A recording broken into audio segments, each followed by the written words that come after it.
Dzulqarnain sampai di antara dua gunung. Didapatinya di belakang kedua gunung itu ada sebuah kaum yang hampir-hampir Dzulqarnain tidak mampu memahami bahasa mereka. Jadi Raja Dzulqarnain ini satu di antara 4 raja yang menguasai dunia, yang 2 mukmin dan 2 kafir. Adapun yang mukmin yang paling luas kekuasaannya siapa? Nabi Allah Sulaiman. Itu yang paling luas kekuasaannya. Karena kekuasaan Sulaiman bukan bagi bangsa manusia saja, bangsa jin pun dikuasai dia. Baru orang nomor 2 ya Dzulqarnain. Itulah raja yang mukmin, yang beriman kepada Allah, yang sebagian besar dunia dikuasainya. Baru setelah itu yang 2 kafir, Namrud dan Bukhtun Nasr. Lah Dzulqarnain ini menurut riwayat Abdullah ibn Abbas radhiyallahu anhuma keliling dunia sampai menghabiskan waktu 500 tahun lamanya. Sampai suatu ketika Dzulqarnain ini mengarah ke sebuah arah, maka dia kemudian sampai di antara 2 gunung. Lah di balik 2 gunung itu ada sebuah kaum. Masalahnya kaum itu tidak bisa diajak bicara. Kalaupun mereka bisa diajak bicara, Dzulqarnain tidak paham maksudnya. Karena Dzulqarnain baru sampai di tempat itu. Tetapi bagaimanapun Allah subhanahu wa ta'ala berikan kemampuan kepada Dzulqarnain itu, thumma atba'a sababa. Jadi Dzulqarnain itu diberikan oleh Allah kemampuan untuk memahami apa yang menjadi sulit bagi dia menjadi mudah. Akhirnya diriwayatkan Dzulqarnain mempersiapkan 10 penerjemah. Yang satu penerjemah ke penerjemah yang lainnya itu beda bahasa. Jadi kaum yang tidak bisa dipahami bahasanya ini kemudian bicara kepada penerjemah pertama dengan bahasa lain. Penerjemah pertama, kedua menggunakan bahasa lain lagi.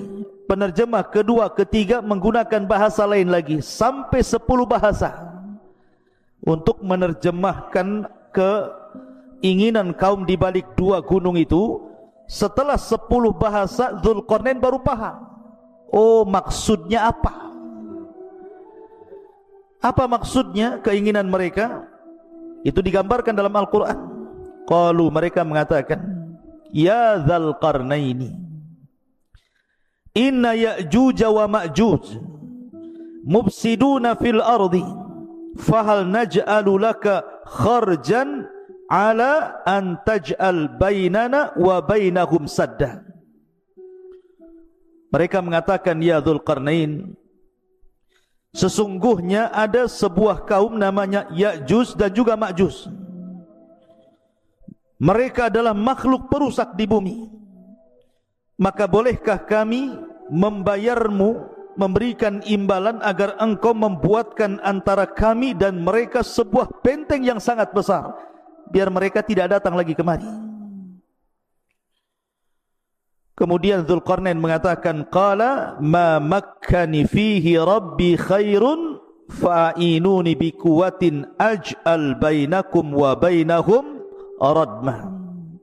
Maka Dzulqarnain berkata, apa yang telah Allah anugerahkan kepadaku jauh lebih baik dibandingkan imbalan kalian. Akan tetapi bantulah aku dengan kekuatan agar aku dapat membuatkan untuk kalian sebuah benteng yang bisa menghalangi kalian dengan mereka. Lihat bagaimana Dzulqarnain membuat benteng di sini. Allah katakan, atuni zubural hadid, datangkan kepadaku potongan-potongan besi. hatta idza sawa bainas sadafaini, hingga ketika potongan-potongan besi itu telah terpasang sama rata dengan puncak gunung itu. Jadi besi itu ditancap-tancapkan seperti pagar begitu, sampai tingginya sama dengan gunung itu. Kemudian kata Dzulqarnain, qala khfuhu hatta idza ja'alahu naran qala atuni ufrig alaihi qatran famastata'u an yadharu wa mastata'u lahu nakbah. Maka Dzulqarnain berkata, tiupkanlah hingga ketika besi itu sudah menjadi merah karena terbakar api. Maka dia mengatakan, berilah aku agar kutuangkan ke atas besi itu tembaga yang sangat mendidih, maka mereka Ya'juj dan Ma'juj tidak dapat mendakinya dan tidak dapat pula melubanginya. Menunjukkan bahwa ini kekuatan yang Allah Subhanahu wa taala anugerahkan kepada Dzulqarnain. Dari sini terjadi perselisihan ulama. Apakah Dzulqarnain itu seorang nabi ataukah bukan? Bagi yang mengatakan bahwa Dzulqarnain seorang nabi, berarti mukjizatnya mampu membentuk sebuah benteng yang menghalangi antara Ya'juj dan Ma'juj dengan kaum yang tidak bisa dipahami bahasanya itu. Tetapi bagi yang mengatakan bahwa Dzulqarnain bukan nabi, itu hanya karamah saja. Allah anugerahkan kepada Dzulqarnain karena keajaiban dunia itu tidak lepas dari 3 perkara: mukjizat, karamah dan sihir. Mukjizat bagi para nabi, karamah bagi para wali, dan sihir bagi para dukun. Yang ingin saya kisahkan bukan kisah Dzulqarnain, tetapi yang saya ingin kisahkan malam ini tentang siapa Ya'juj dan Ma'juj itu. Baik, di dalam hadis Nabi SAW mengatakan, lan taquma as-sa'ah hatta yakuna qablaha asyra ayatin tulu'us syamsi min maghribiha wa khurujud dabbati wa khuruju Ya'juj wa Ma'juj. Dalam sebuah hadis yang dikeluarkan Abi Dawud, Nabi SAW bersabda, tidak mungkin tegak hari kiamat sampai kalian mendapati 10 tanda dari tanda-tanda besar hari kiamat. Dalam hadis ini disebutkan sebagiannya. Pertama, munculnya matahari dari arah barat. Yang kedua, munculnya binatang bumi yang bisa bicara. Dan yang ketiga, Ya'juj dan Ma'juj. Kapan keluarnya Ya'juj dan Ma'juj itu, ikhwan? Dan siapa Ya'juj dan Ma'juj itu?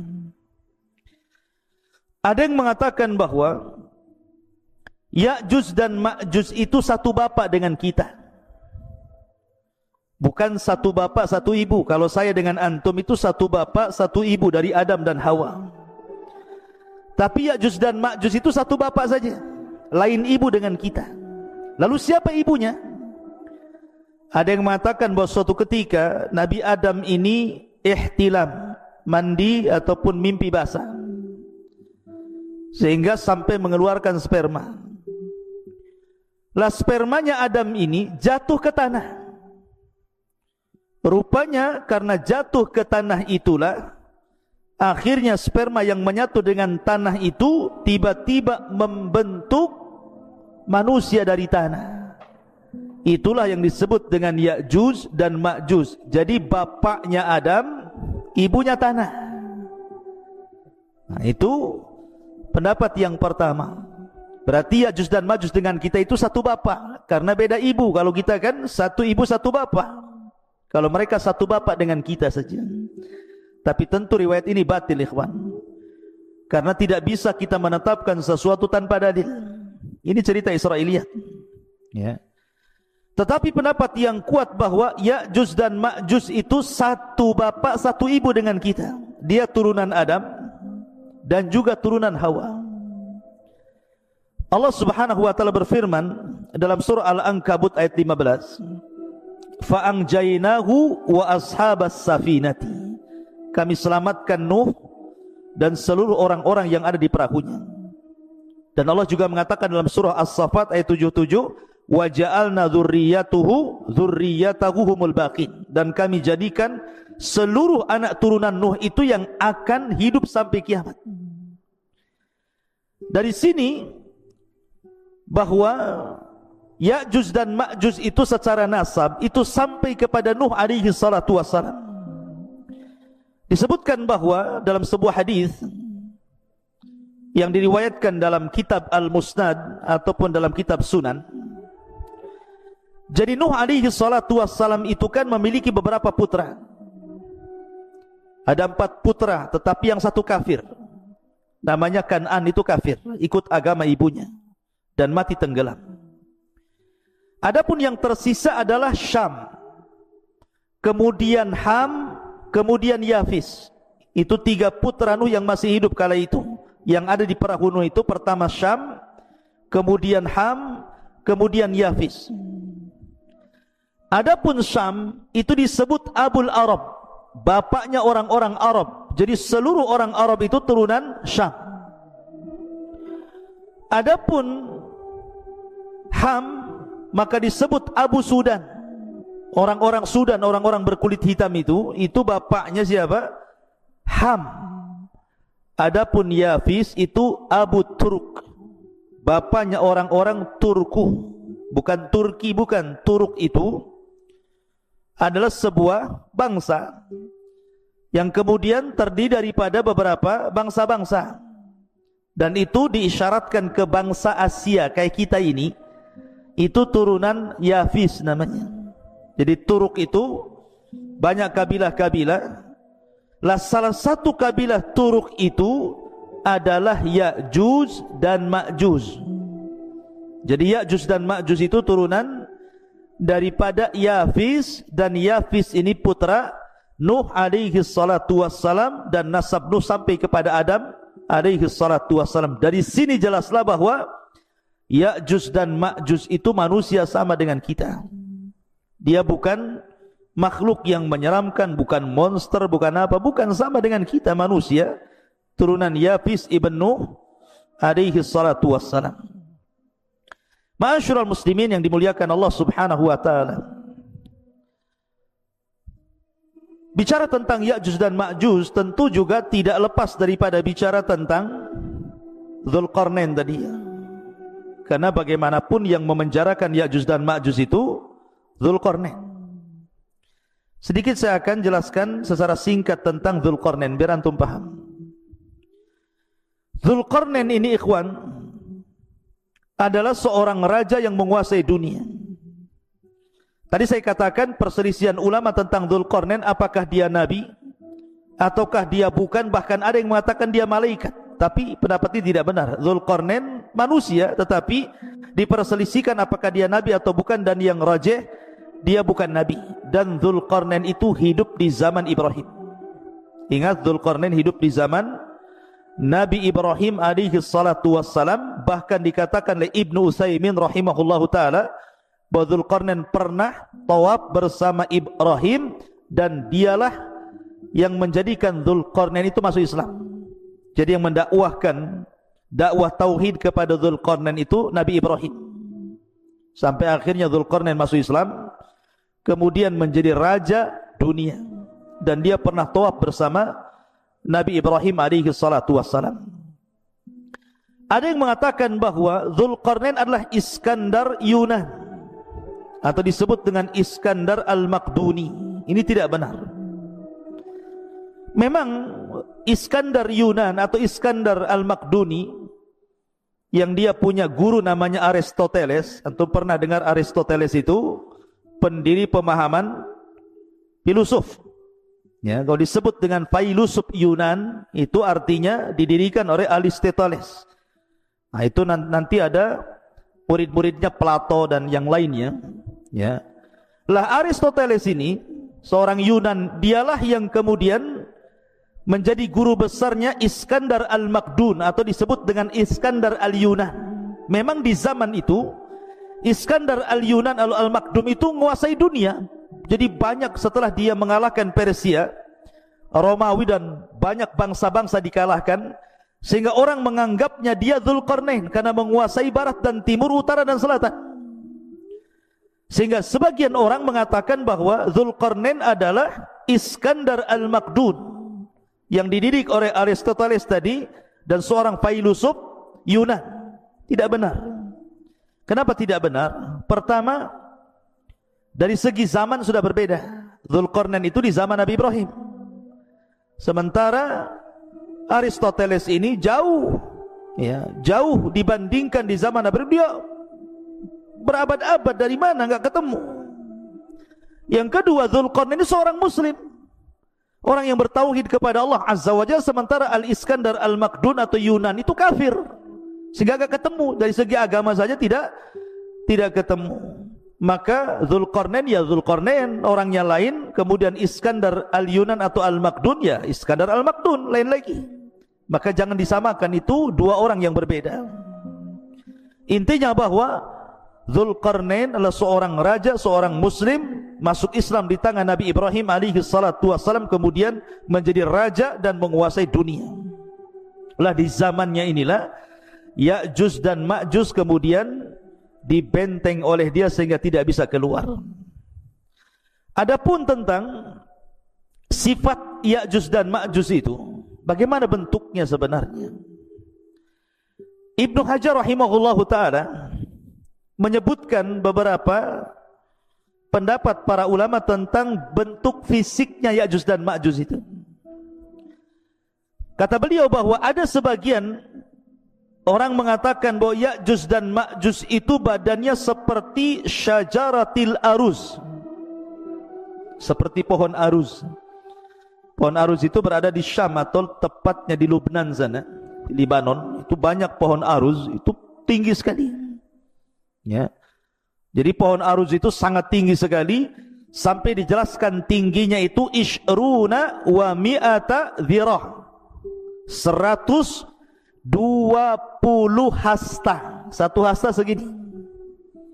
Kalau 120 hasta, kalau 120 bagi 2 berapa? 60. Berarti 60 meter. Karena satu hasta itu setengah meter. Berarti tingginya Ya'juj dan Ma'juj itu 60 meter. Masjid ini saja baru 10 meter. Berarti 6 kali tingginya masjid ini. Berarti tinggi sekali Ya'juj dan Ma'juj itu. Raksasa kan begitu ya. Ini satu pendapat. Jadi Ya'juj dan Ma'juj itu setinggi itu karena dimisalkan dengan pohon aruz yang ada di Syam, di Lubnan sana.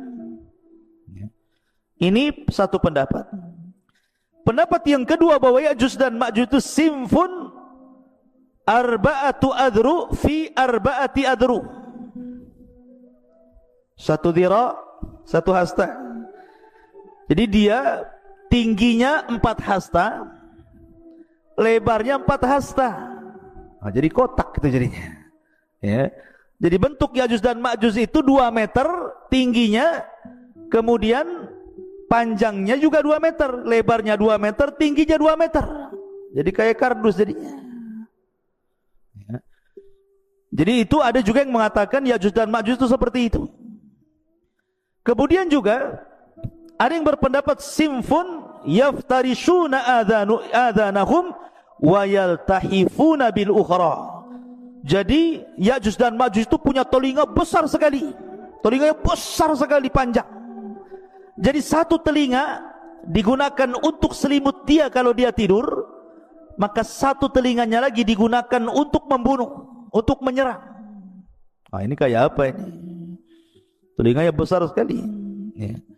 Kemudian juga ada yang mengatakan bahwa Ya'juj dan Ma'juj itu tuluhum shibrun aw shibraini wa atwaluhum salasata ashbar. Paling tinggi 3 jengkal segini. Seginilah, segini. Ada juga yang 2 jengkal, ada juga 1 jengkal segini tingginya itu. Berarti manusia kerdil. Tapi sekali lagi ini hanya pendapat, tidak didasari dalil-dalil sama sekali. Ini hanya dinukilkan dari kisah Israiliyat. Jadi Al-Hafidh Ibnu Hajar menukilkan pendapat tentang bentuk Ya'juj dan Ma'juj ini adalah semuanya riwayat dhaifah, tidak ada yang sahih. Lalu yang sahih seperti apa? Yang sahih diriwayatkan dalam sebuah hadis dari Ibnu Harmalah, dari bibinya yang diriwayatkan oleh Imam Ahmad dalam musnadnya. Ini bentuk fisik asli yang sahih ini. Disebutkan dalam sebuah hadis, khataba Rasul sallallahu alaihi wasallam wa huwa asibu isba'ahu min ladghati aqrabin. Rasul sallallahu alaihi wasallam berkhutbah dalam keadaan jarinya tersengat kalajengking.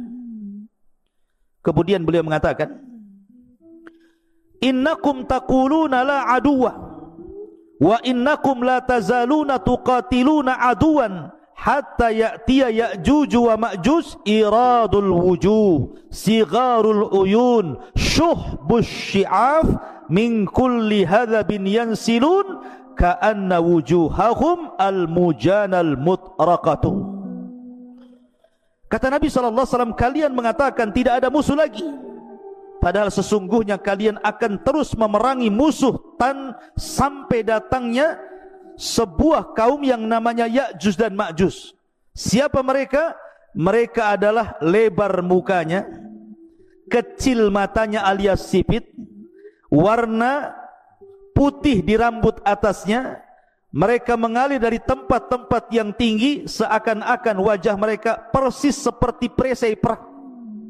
Artinya bahwa Ya'juj dan Ma'juj itu kalau kita kelompokkan satu dunia ini, orang-orang yang mirip dengan Ya'juj dan Ma'juj itu berdasarkan hadis Imam Ahmad ini mengisyaratkan ke mana? Ke bangsa Cina. Ke bangsa Cina kan. Kita ini orang-orang Asia itu kan matanya sipit, bulat, pendek gitu ya. Orang-orang kayak orang-orang Mongol gitu ya. Ya, jadi Ya'juj dan Ma'juj itu disyaratkan kepada bangsa-bangsa Cina. Tapi bukan berarti kemudian Ya'juj dan Ma'juj itu Cina, tidak ada. Bukan, orang Cina bukan Ya'juj dan Ma'juj.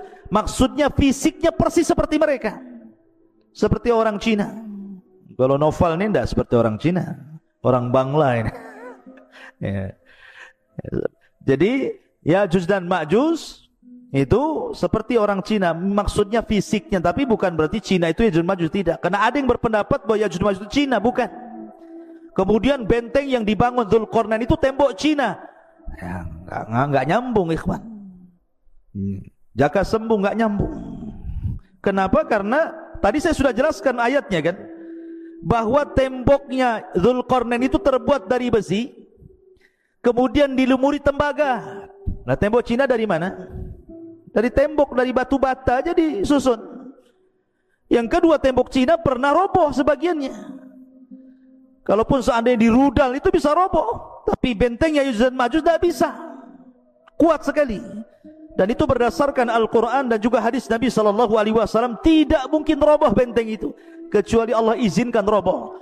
Jadi tidak ada kaitan benteng Cina dengan bentengnya Dzulqarnain atau Ya'juj dan Ma'juj dengan orang Cina. Enggak ada kaitan di situ. Ya'juj dan Ma'juj lain, benteng Cina juga lain, bukan benteng Ya'juj dan Ma'juj. Ya, secara fisik ya persis gitu saja. Ya. Ma'asyiral muslimin yang dimuliakan Allah Subhanahu wa taala. Kemudian dari segi jumlah mereka kan sekarang terkurung, ikhwan, karena ada yang mengatakan di balik benteng ini di mana? Apakah dalam tanah, di gua-gua, di gorong-gorong gitu ya, atau di dalam dasar lautan, atau di atas bumi, wallahu alam. Tetapi lihat bagaimana Allah Subhanahu wa taala gambarkan betapa banyaknya mereka. Nabi SAW bersabda dalam hadis Abi Sa'id Al-Khudri radhiyallahu an. Nabi SAW mengatakan, yaqulullah, berarti di sini hadis qudsi ya, Allah berfirman, ya Adam, wahai Adam. Jadi suatu ketika Allah akan memanggil Nabi Adam. Kemudian Adam mengatakan, labbaika wa sa'daika wal khairu fi yadaik. Kata Adam, labbaik, ku sambut panggilanmu ya Rabb dengan senang hati dan kebaikan semua di tanganmu ya Rabb. Fayaqul, maka Allah berfirman, akhrij ba'than nar. Wahai Adam, keluarkan pasukan penghuni neraka. Adam, keluarkan pasukan penghuni neraka. Kemudian dia mengatakan, inna kulla alfi tis'a mi'atin wa tis'atan wa tis'ina fa indahu yashibus saghir wa tada'u kullu dhati hamlin hamlaha wa taran nasa sukara wa ma hum bisukara walakinna adzaballahi syadid. Qalu ya Rasulullah wa ayyuna dzalikal wahid? Qala abshiru fa inna minkum rajulan wa min Ya'juj wa Ma'juj alfa. Perhatikan. Kemudian kemudian Allah berfirman kepada Adam, keluarkan pasukan penghuni neraka. Adam bertanya, apa pasukan penghuni neraka itu ya Rabb? Maka Allah mengatakan, mereka dari setiap 1000 orang 999 orang. Jadi perbandingan kita dengan Ya'juj dan Ma'juj itu, jadi kalau ada 1000 orang, maka satu kita 999 Ya'juj dan Ma'juj. Anda bisa bayangkan bandingannya itu. Jadi kalau antum di sini ada 20 orang, dibandingkan dengan Ya'juj dan Ma'juj, setiap satu orang bandingannya 999. Berarti jumlah mereka banyak. Jadi kalau antum melawan Ya'juj dan Ma'juj, antum satu orang melawan 999 Ya'juj dan Ma'juj. Kira-kira menang gak tuh? Antum satu orang lawan satu orang aja kalah antum. Ini 999, bonyok lah. Banyak jumlahnya kan. Macam mana cara melawannya ini? Sekian banyaknya itu kan. Kemudian Allah berfirman, membacakan ayat Al-Quran setelah menyebutkan mereka dari setiap 1000 orang 999 orang. Ketika itu anak kecil menjadi beruban, setiap yang hamil melahirkan apa yang dikandungnya, dan kamu lihat orang-orang seakan-akan mabuk padahal mereka tidak mabuk, tetapi karena azab Allah yang sangat keras. Para sahabat bertanya, Rasul, siapa yang satu itu? Maka Nabi SAW mengatakan, bergembiralah, sesungguhnya penghuni neraka itu satu di antara kalian, dan Ya'juj dan Ma'juj 1000 dari mereka. Artinya dari 1000 orang itu satu di antara kita, 999 dari mereka. Menunjukkan penghuni neraka banyak sekali. Karena dari Ya'juj dan Ma'juj saja bandingannya 1 banding 999 jiwa gitu ya. Maka dari hadis ini ada beberapa faedah. Pertama, Ya'juj dan Ma'juj calon penghuni neraka.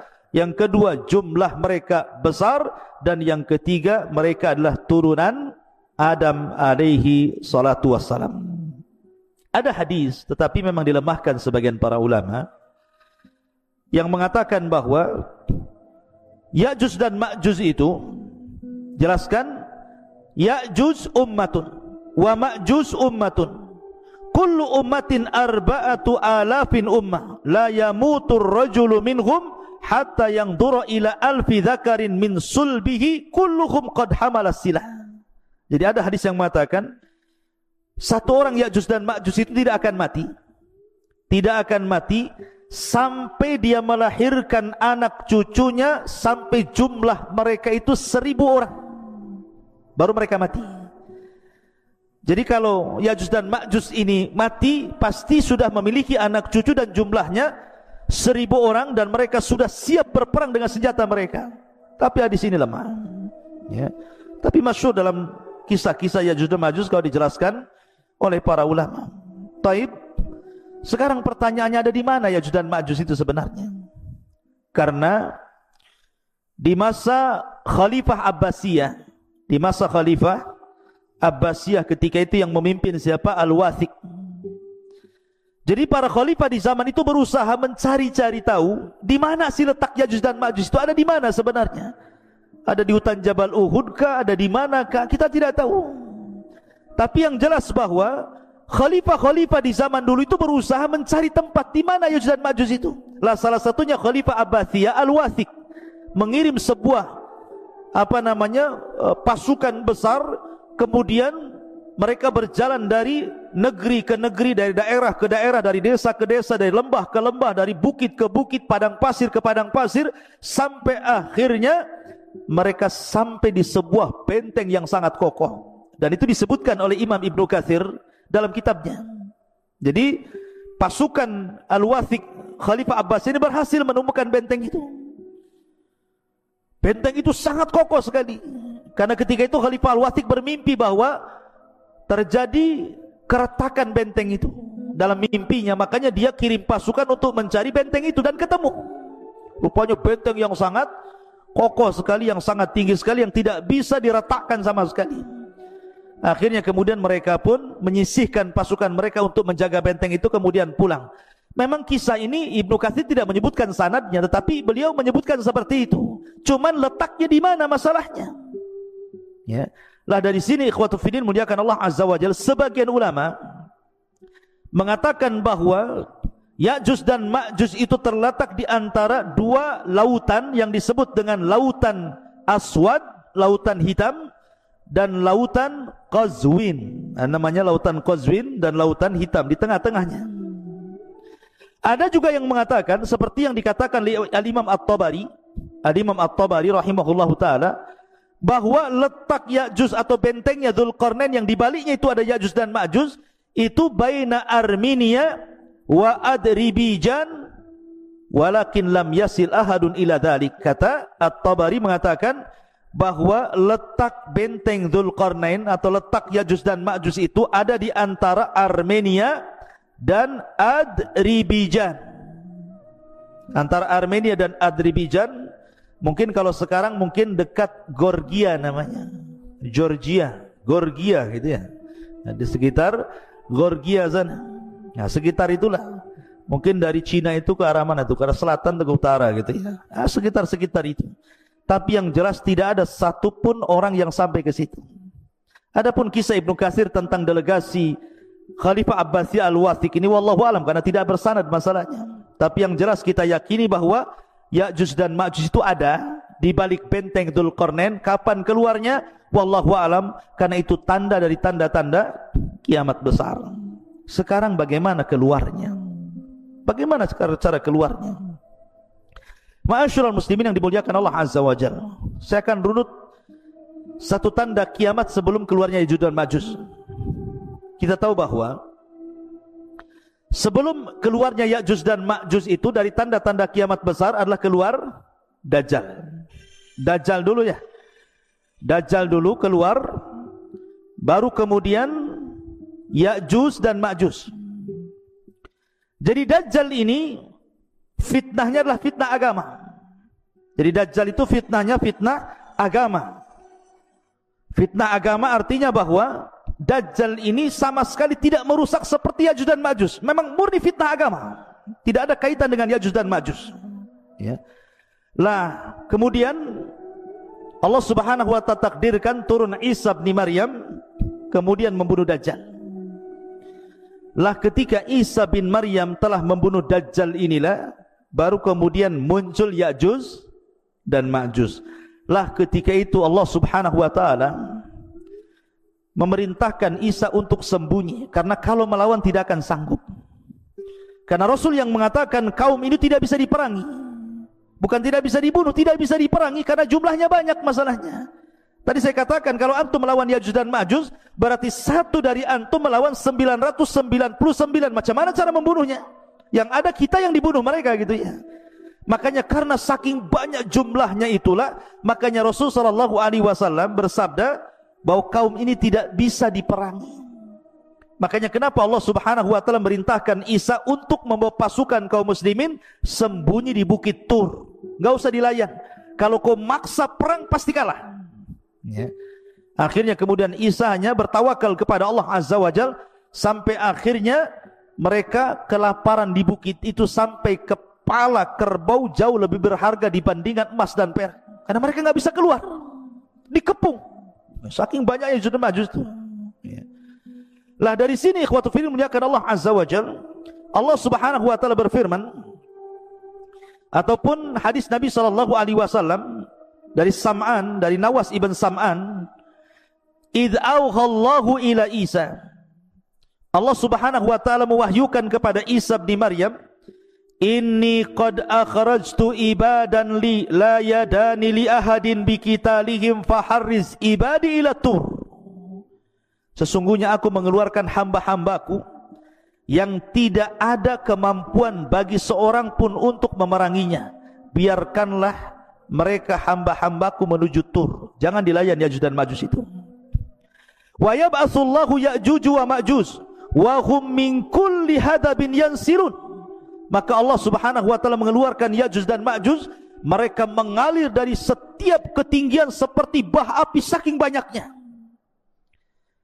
Fayamurru wa awailuhum ala buhairatit tabariyah fayashrabun ma fiha wa yamurru akhiruhum fayaquluna laqad kana bihadhihi marratan ma. Kemudian mereka melewati danau Tabariyah. Jadi satu kloter Ya'juj dan Ma'juj yang baru keluar dari benteng itu sampai di danau Tabariyah. Lah benteng Ya'juj dan Ma'juj itu kan sudah retak tuh. Rasulullah SAW di zamannya saja ada bolongan seperti ini bentengnya. Jadi musuh itu bisa ngeker tuh dari dalam tuh. Jadi apa yang di luar dikeker gitu ya. Tapi tidak bisa keluar. Jadi kelompok yang pertama keluar itu mereka melintasi sebuah danau yang disebut dengan danau Tiberias. Danau Tabariyah dalam bahasa Arab, dalam bahasa kita Tiberias itu. Mereka minum sampai kering, tidak ada sisa air itu. Padahal baru sedikit itu yang keluar. Kemudian kloter yang kedua datang dan mengatakan, sungguh dulu di sini banyak airnya. Kenapa? Kemana air ini? Padahal sudah diminum oleh kloter pertama. Saking banyaknya, bayangkan. Minum pun semua diminum dia. Lewat danau diminum dia, lewat got diminum dia, semua diminum dia. Karena mereka nggak pernah melihat air seperti itu kan, mereka terbenteng dalam benteng. Kemudian qalu, aduh, Bang Karim ini ganggu saja nih. Qalu, mereka mengatakan, ya dzal qarnaini inna Ya'juj wa Ma'juj mufsiduna fil ardi fahal naj'alu laka kharajan ala an taj'al bainana wa bainahum sadda. Kemudian Dzulqarnain mengatakan, sesungguhnya Ya'juj dan Ma'juj mereka perusak di permukaan bumi.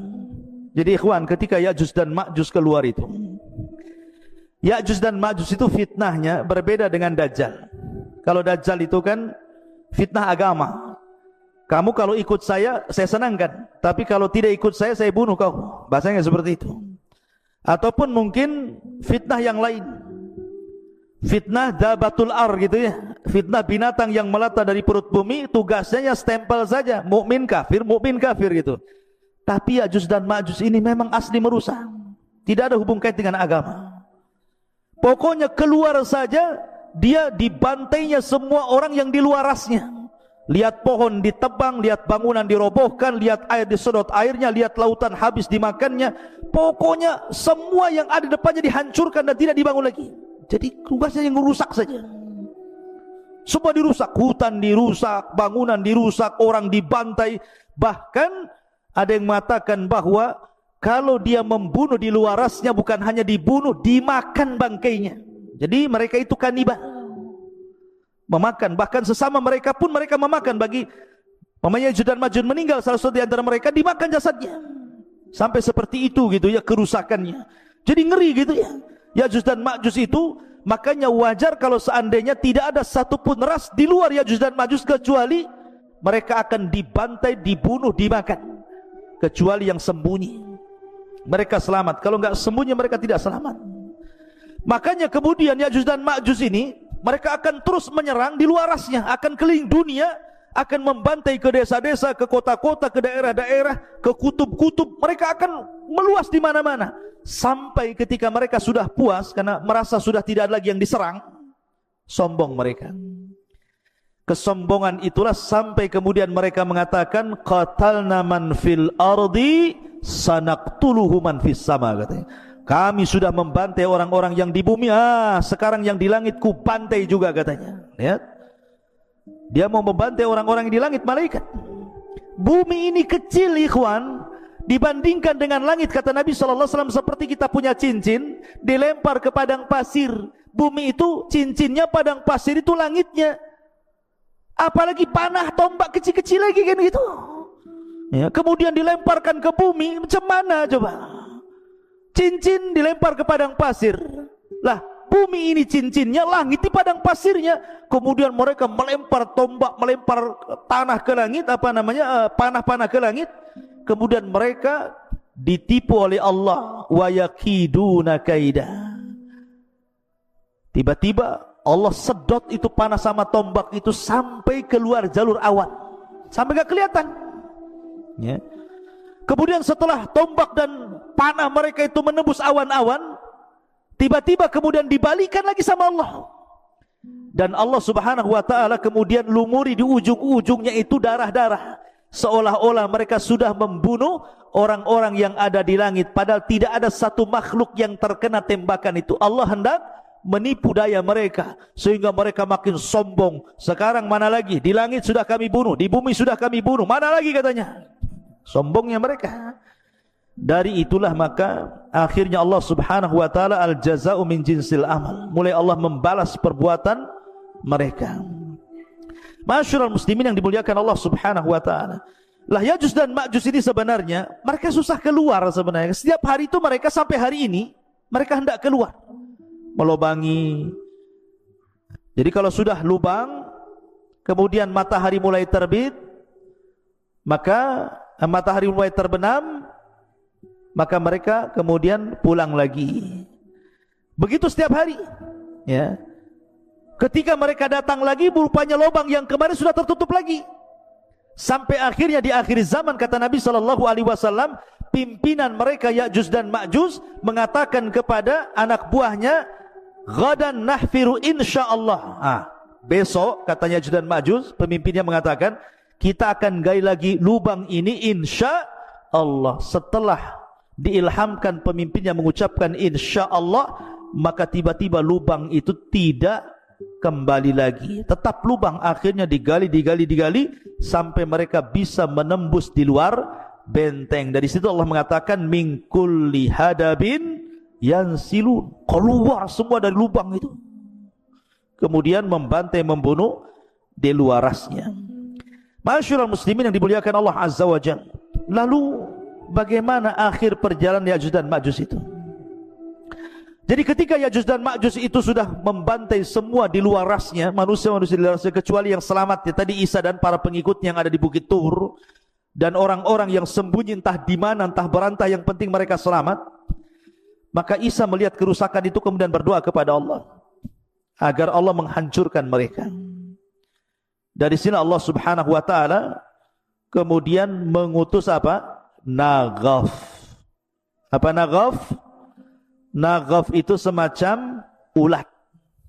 Lihat bagaimana kalau Allah menghancurkan sebuah kaum, tidak perlu ngirim buaya, apalagi buaya darat, ya. Jadi cukup dikirim ulat saja, tidak perlu mengirim harimau, cukup ulat.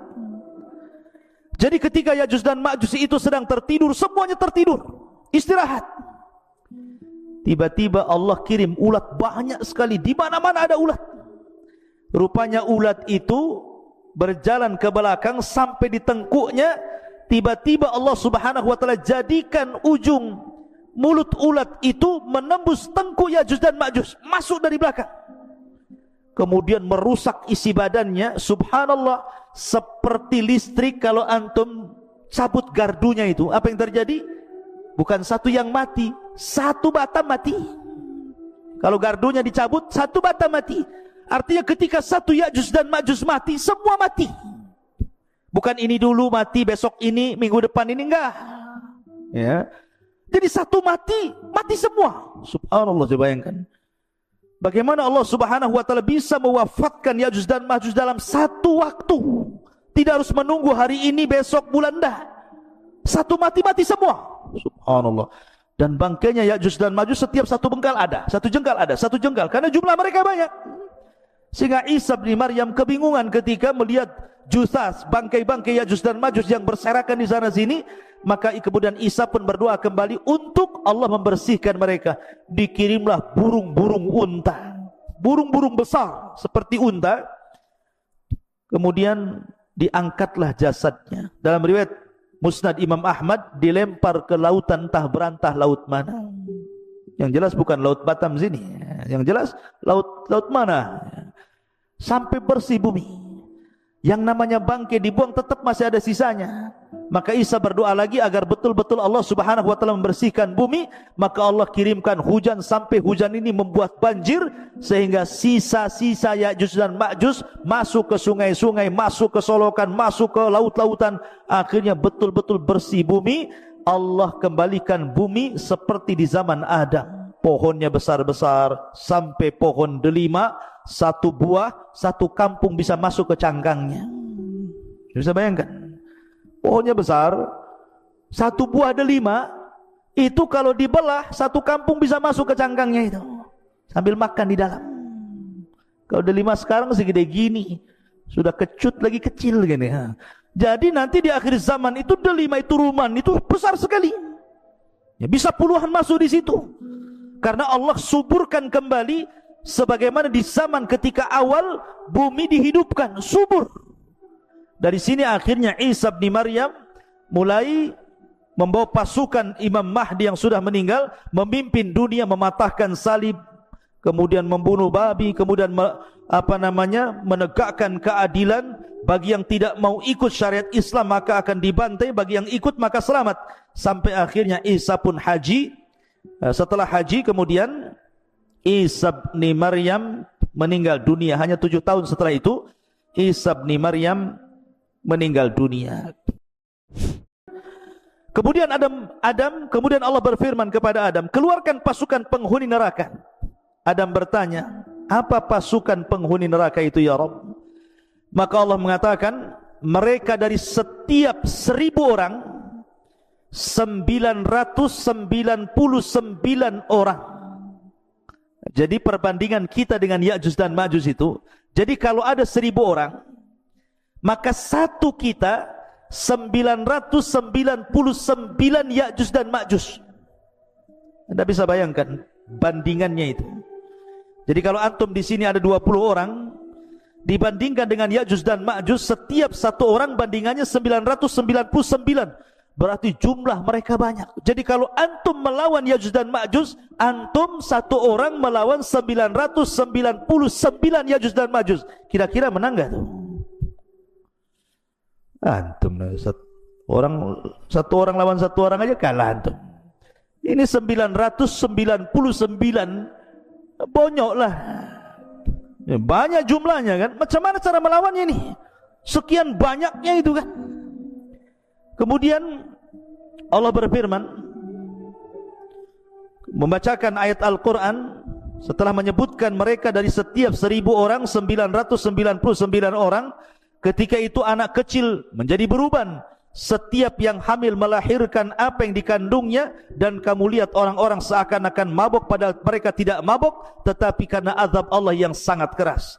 Para sahabat bertanya, Rasul, siapa yang satu itu?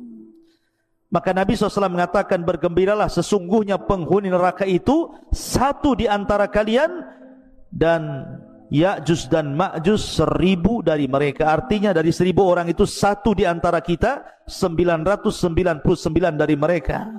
Menunjukkan penghuni neraka banyak sekali. Karena dari Ya'juj dan Ma'juj saja bandingannya 1 banding 999 jiwa gitu ya. Maka dari hadis ini ada beberapa faedah. Pertama, Ya'juj dan Ma'juj calon penghuni neraka. Yang kedua, jumlah mereka besar. Dan yang ketiga, mereka adalah turunan Adam alaihi salatu wassalam. Ada hadis, tetapi memang dilemahkan sebagian para ulama, yang mengatakan bahwa Ya'juj dan Ma'juj itu, jelaskan, Ya'juj ummatun wa Ma'juj ummatun, kullu ummatin arba'atu alafin ummah, la yamutur rajulu minhum hatta yang dura ila alfi dzakarin min sulbihi kulluhum qad hamala silah. Jadi ada hadis yang mengatakan satu orang Ya'juj dan Ma'juj itu tidak akan mati. Tidak akan mati sampai dia melahirkan anak cucunya, sampai jumlah mereka itu 1000 orang. Baru mereka mati. Jadi kalau Ya'juj dan Ma'juj ini mati, pasti sudah memiliki anak cucu dan jumlahnya 1000 orang, dan mereka sudah siap berperang dengan senjata mereka. Tapi hadis ini lemah ya. Tapi masyhur dalam kisah-kisah Ya'juj dan Ma'juj kalau dijelaskan oleh para ulama. Taib. Sekarang pertanyaannya, ada di mana Ya'juj dan Ma'juj itu sebenarnya? Karena di masa Khalifah Abbasiyah, di masa Khalifah Abbasiyah ketika itu yang memimpin siapa? Al-Wathiq.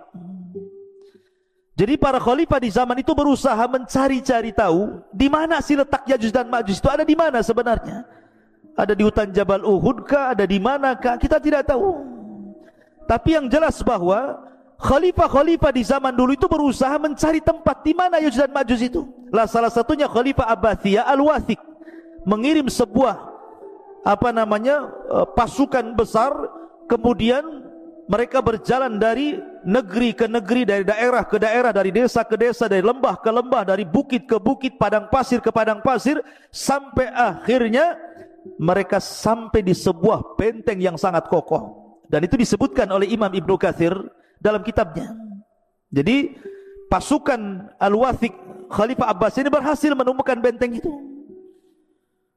Benteng itu sangat kokoh sekali, karena ketika itu Khalifah Al-Wathiq bermimpi bahwa terjadi keretakan benteng itu dalam mimpinya. Makanya dia kirim pasukan untuk mencari benteng itu, dan ketemu. Rupanya benteng yang sangat kokoh sekali, yang sangat tinggi sekali, yang tidak bisa diretakkan sama sekali. Akhirnya kemudian mereka pun menyisihkan pasukan mereka untuk menjaga benteng itu, kemudian pulang. Memang kisah ini Ibnu Katsir tidak menyebutkan sanadnya, tetapi beliau menyebutkan seperti itu. Cuman letaknya di mana masalahnya? Ya. Lah dari sini ikhwatul fiddin muliakan Allah Azza wa Jalla, sebagian ulama mengatakan bahwa Ya'juj dan Ma'juj itu terletak di antara dua lautan yang disebut dengan lautan Aswad, lautan hitam, dan lautan Qazwin. Namanya lautan Qazwin dan lautan hitam, di tengah-tengahnya. Ada juga yang mengatakan seperti yang dikatakan oleh Al-Imam At-Tabari, Al-Imam At-Tabari rahimahullahu taala, bahwa letak Ya'juj atau bentengnya Dzulqarnain yang dibaliknya itu ada Ya'juj dan Ma'juj, itu baina Armenia wa Adribijan walakin lam yasil ahadun ila dzalik. Kata At-Tabari mengatakan bahwa letak benteng Dzulqarnain atau letak Ya'juj dan Ma'juj itu ada di antara Armenia dan Adribijan. Antara Armenia dan Adribijan, mungkin kalau sekarang mungkin dekat Georgia namanya, Georgia gitu ya. Nah, di sekitar Georgia sana. Nah, sekitar itulah. Mungkin dari Cina itu ke arah mana tuh? Ke arah selatan atau ke utara gitu ya. Nah, sekitar itu. Tapi yang jelas tidak ada satupun orang yang sampai ke situ. Adapun kisah Ibnu Katsir tentang delegasi Khalifah Abbasiyah Al-Wathiq ini wallahu alam, karena tidak bersanad masalahnya. Tapi yang jelas kita yakini bahwa Ya'juj dan Ma'juj itu ada di balik benteng Dzulqarnain. Kapan keluarnya? Wallahu alam, karena itu tanda dari tanda-tanda kiamat besar. Sekarang bagaimana keluarnya? Bagaimana cara keluarnya? Ma'asyiral muslimin yang dimuliakan Allah Azza wa Jalla, saya akan runut satu tanda kiamat sebelum keluarnya Ya'juj dan Ma'juj. Kita tahu bahwa sebelum keluarnya Ya'juj dan Ma'juj itu, dari tanda-tanda kiamat besar adalah keluar Dajjal. Dajjal dulu ya.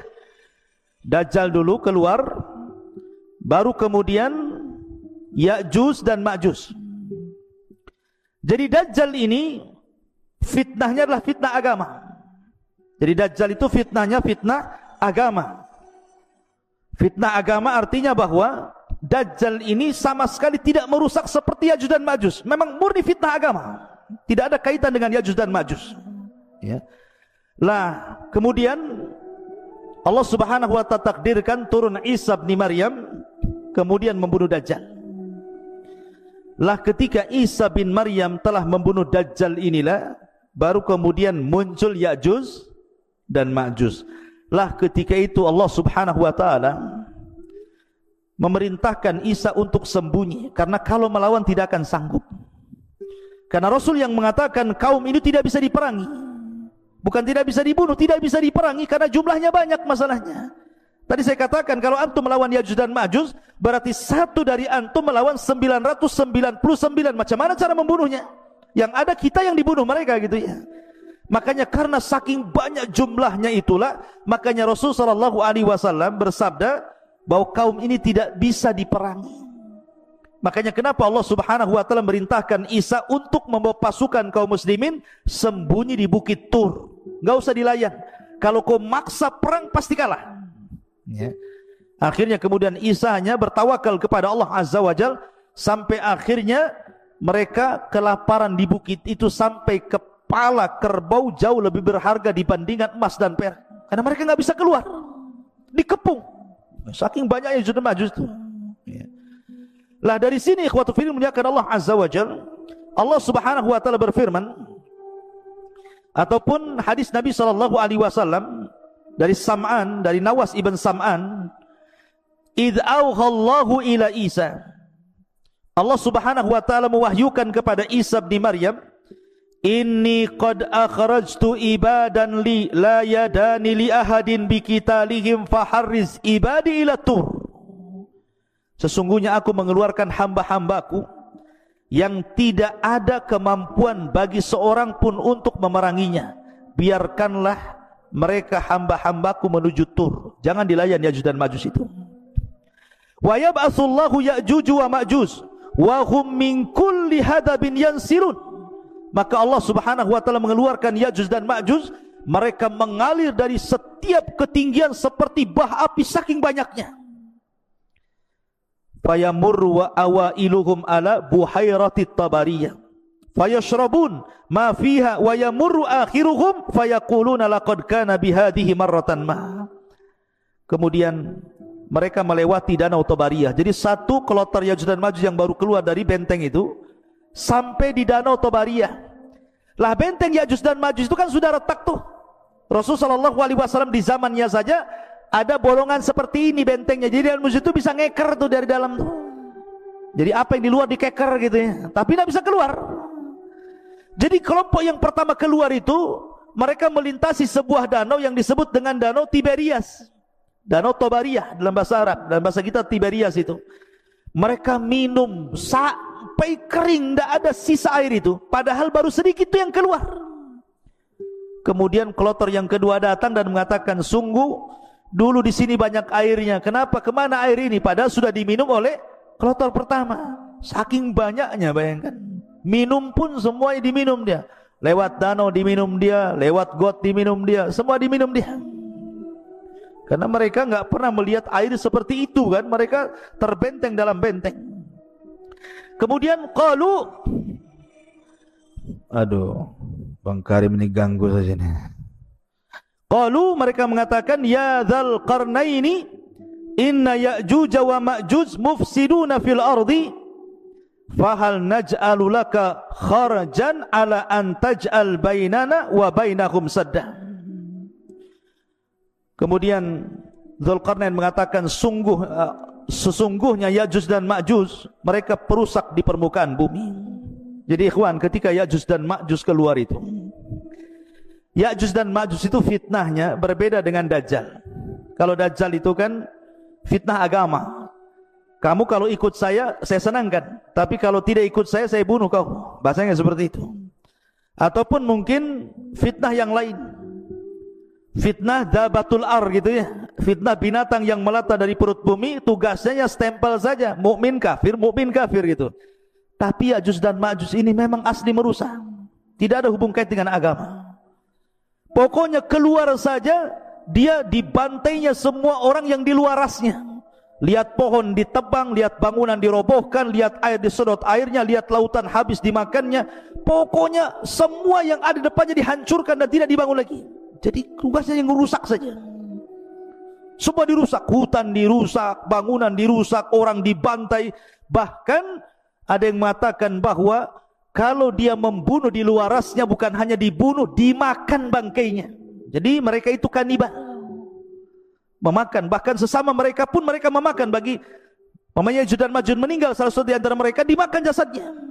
Sampai seperti itu gitu ya kerusakannya. Jadi ngeri gitu ya Ya'juj dan Ma'juj itu. Makanya wajar kalau seandainya tidak ada satupun ras di luar Ya'juj dan Ma'juj, kecuali mereka akan dibantai, dibunuh, dimakan.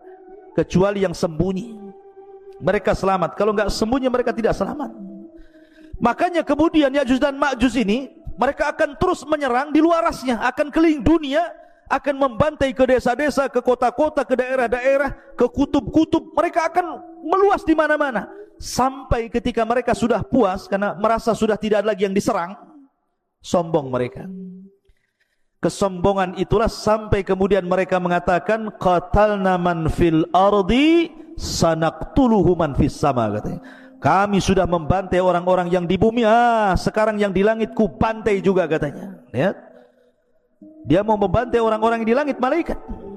Bumi ini kecil, ikhwan, dibandingkan dengan langit, kata Nabi SAW, seperti kita punya cincin dilempar ke padang pasir. Bumi itu cincinnya, padang pasir itu langitnya. Apalagi panah tombak kecil-kecil lagi kan gitu. Ya, kemudian dilemparkan ke bumi, macam mana coba? Cincin dilempar ke padang pasir. Lah, bumi ini cincinnya, langit di padang pasirnya. Kemudian mereka melempar tombak, melempar tanah ke langit, panah-panah ke langit. Kemudian mereka ditipu oleh Allah. Wa yakiduna kaida. Tiba-tiba Allah sedot itu panah sama tombak itu sampai keluar jalur awan, sampai gak kelihatan. Ya. Kemudian setelah tombak dan panah mereka itu menembus awan-awan, tiba-tiba kemudian dibalikan lagi sama Allah.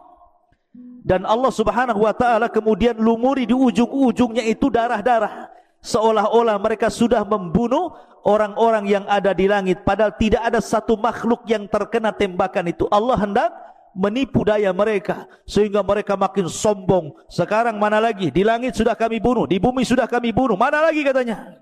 Sombongnya mereka. Dari itulah maka akhirnya Allah Subhanahu wa ta'ala al-jaza'u min jinsil amal, mulai Allah membalas perbuatan mereka. Masyarul muslimin yang dimuliakan Allah Subhanahu wa ta'ala, lah Ya'juj dan Ma'juj ini sebenarnya mereka susah keluar sebenarnya. Setiap hari itu mereka, sampai hari ini mereka hendak keluar melobangi. Jadi kalau sudah lubang, kemudian matahari mulai terbit, maka matahari mulai terbenam, maka mereka kemudian pulang lagi. Begitu setiap hari, ya. Ketika mereka datang lagi, rupanya lubang yang kemarin sudah tertutup lagi. Sampai akhirnya di akhir zaman, kata Nabi SAW, pimpinan mereka Ya'juj dan Ma'juj mengatakan kepada anak buahnya, ghadan nahfiru insyaallah. Besok, katanya Ya'juj dan Ma'juj, pemimpinnya mengatakan, kita akan gali lagi lubang ini insya Allah. Setelah diilhamkan pemimpinnya mengucapkan insya Allah, maka tiba-tiba lubang itu tidak kembali lagi, tetap lubang. Akhirnya digali sampai mereka bisa menembus di luar benteng. Dari situ Allah mengatakan min kulli hadabin yansilun, keluar semua dari lubang itu, kemudian membantai, membunuh di luarasnya. Masyarul muslimin yang dimuliakan Allah Azza wa Jalla. Lalu bagaimana akhir perjalanan Ya'juj dan Ma'juj itu? Jadi ketika Ya'juj dan Ma'juj itu sudah membantai semua di luar rasnya, manusia-manusia di luar rasnya, kecuali yang selamat, ya tadi Isa dan para pengikutnya yang ada di Bukit Tur, dan orang-orang yang sembunyi entah di mana, entah berantah, yang penting mereka selamat. Maka Isa melihat kerusakan itu kemudian berdoa kepada Allah agar Allah menghancurkan mereka. Dari sini Allah Subhanahu wa ta'ala kemudian mengutus apa? Naghaf. Apa naghaf? Naghaf itu semacam ulat. Lihat bagaimana kalau Allah menghancurkan sebuah kaum, tidak perlu ngirim buaya, apalagi buaya darat. Ya. Jadi cukup dikirim ulat saja, tidak perlu mengirim harimau, cukup ulat. Jadi ketika Ya'juj dan Ma'juj itu sedang tertidur, semuanya tertidur, istirahat, tiba-tiba Allah kirim ulat banyak sekali, di mana-mana ada ulat. Rupanya ulat itu berjalan ke belakang sampai di tengkuknya. Tiba-tiba Allah Subhanahu wa ta'ala jadikan ujung mulut ulat itu menembus tengkuk Ya'juj dan Ma'juj, masuk dari belakang, kemudian merusak isi badannya. Subhanallah, seperti listrik kalau antum cabut gardunya itu, apa yang terjadi? Bukan satu yang mati, satu batang mati. Kalau gardunya dicabut, satu batang mati. Artinya ketika satu Ya'juj dan Ma'juj mati, semua mati. Bukan ini dulu mati, besok ini, minggu depan ini, enggak. Ya. Jadi satu mati, mati semua. Subhanallah, coba bayangkan. Bagaimana Allah Subhanahu wa ta'ala bisa mewafatkan Ya'juj dan Ma'juj dalam satu waktu. Tidak harus menunggu hari ini, besok, bulan, dah. Satu mati, mati semua. Subhanallah. Dan bangkainya Ya'juj dan Ma'juj setiap satu jengkal ada, satu jengkal, karena jumlah mereka banyak. Sehingga Isa bin Maryam kebingungan ketika melihat jusas, bangkai-bangkai Ya'juj dan Ma'juj yang berserakan di sana sini. Maka kemudian Isa pun berdoa kembali untuk Allah membersihkan mereka. Dikirimlah burung-burung unta, burung-burung besar seperti unta. Kemudian diangkatlah jasadnya. Dalam riwayat Musnad Imam Ahmad, dilempar ke lautan, entah berantah laut mana. Yang jelas bukan laut Batam sini, yang jelas laut mana. Sampai bersih bumi. Yang namanya bangkai dibuang tetap masih ada sisanya. Maka Isa berdoa lagi agar betul-betul Allah Subhanahu wa taala membersihkan bumi. Maka Allah kirimkan hujan sampai hujan ini membuat banjir, sehingga sisa-sisa Ya'juj dan Ma'juj masuk ke sungai-sungai, masuk ke solokan, masuk ke laut-lautan. Akhirnya betul-betul bersih bumi. Allah kembalikan bumi seperti di zaman Adam. Pohonnya besar-besar sampai pohon delima, satu buah, satu kampung bisa masuk ke cangkangnya. Bisa bayangkan? Pohonnya besar, satu buah delima, itu kalau dibelah, satu kampung bisa masuk ke cangkangnya itu. Sambil makan di dalam. Kalau delima sekarang segede gini, sudah kecut lagi kecil gini. Jadi nanti di akhir zaman itu delima itu ruman, itu besar sekali. Ya, bisa puluhan masuk di situ. Karena Allah suburkan kembali sebagaimana di zaman ketika awal bumi dihidupkan, subur.